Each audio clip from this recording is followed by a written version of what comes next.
Tuhan. Itu adalah yoga praktis. Serawana dikatakan. Ya, karena itu dijelaskan ya ketika Anda di kelompok spiritual manapun, ya tidak hanya diam saja, tapi mereka juga mendengar amanat-amanat bagaimana mengendalikan pikiran, bagaimana ya dalam yoga itu, ya bagaimana cara mengekang indera-indera, ya mengendalikan indera-indera. Dan sisi yang lain bagaimana memusatkan pikiran. Yang paling penting adalah bagaimana Anda memusatkan pikiran Anda kepada Tuhan. Kenapa itu dilakukan? Kenapa tidak yoga praktis hanya duduk aja? Kenapa harus mendengarkan? Ya, sebelum orang melakukan yoga praktis, mereka harus baca, mendengarkan dari roh-roh yang sudah sangat maju seperti itu, supaya dengan mudah mereka mencapai yang namanya kemantapan dalam yang dikenal dhyana, dharana, ya, kemudian meditasi, ya pada tataran. Ya, jadi di poin ini adalah untuk menciptakan hal yang kemudian baru masuk yang namanya trans ini, ya, masuk sepenuhnya, ya, baru mendapatkan yang namanya kebahagiaan yang bersifat internal yang di dalam, ya. Karena itu ya dikatakan penting seorang ya yang melatih di sini adalah dalam situasi Satwika gitu. Satwika itu apakah kita merayakan sesuatu itu dalam yoga itu berarti boleh nggak kita mabuk-mabukan gitu? Anggap nggak gitu? Nggak boleh kan? Jadi ini yang jelas kan harusnya melakukan festival di hari tahun baru, di malam tahun baru. Ini sebenarnya diharapkan kita dalam sifat Satwika. Ya, bahwa kita membahas ini semuanya. Ya. Apa yang fenomena yang terjadi, apa yang harus kita lakukan, apa yang kita harus ini bahwa kita menjelaskan seperti itu. Ya. Kenapa?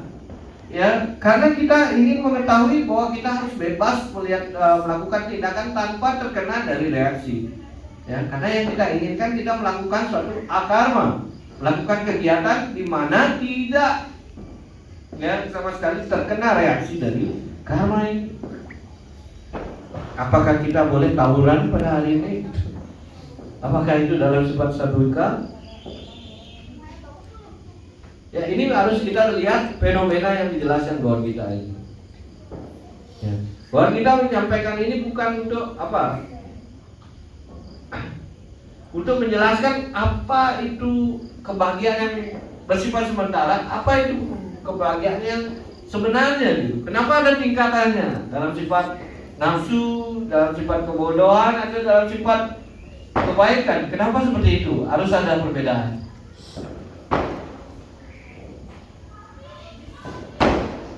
Karena kita harus mengetahui bahwa spiritual juga punya sifatnya sendiri, itu alamnya. Ya. Dan untuk semua orang ingin mencapai kealaman spiritual yang dimana bebas dari segala kecemasan. Ya, siapa ingin cemas? Nggak ada. Yang bebas dan kemudian yang penuh dengan kebahagiaan. Ya, dan di sana kekal. Ya, tidak seperti kita. Kalau besok udah masuk ke dalam 2025, umur kita sudah berkurang lagi satu. Bukan nambah ya. Kita nggak tahu soalnya kematiannya, pasti berkurang lagi satu. Ya. Di poin ini, ya ketika Anda sudah mencapai ya di tahun yang 2005, ya tentu saja ini akan mengambil keputusan yang lebih dalam lagi ya. Umur saya semakin ini, apa prospek yang kita bisa lakukan dalam kehidupan spiritual ini untuk mencapai yang namanya karma tadi, suatu tindakan yang tidak kena reaksi. Kalau selama kita kena reaksi, maka kita dikenakan siklus kelahiran dan kematian berulang kali. Ini yang menjadi masalahnya gitu. Ya, kalau di Upakyani dikatakan ya begini, kalau orang-orang di luar ini diberikan contoh seperti ini, Bhakti Siddhanta. Kan begini, ketika itu ada seorang Brahmana. Kemudian dia bertemu dengan teman-temannya seperti biasa. seorang yang Brahmana selalu mengatakan, ini kenapa nih? Nggak boleh minum-minum nih. Ya biasa ya, menasehati gitu ya, itu hal yang baik.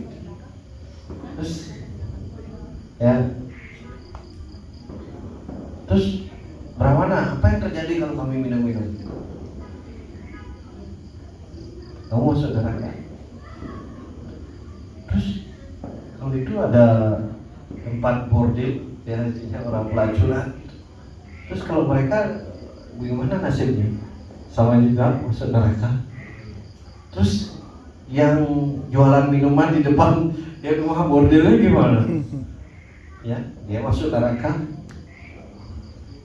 Dan kemudian ya ditanya, terus kalau semua masuk neraka, lebih baik saya juga ikut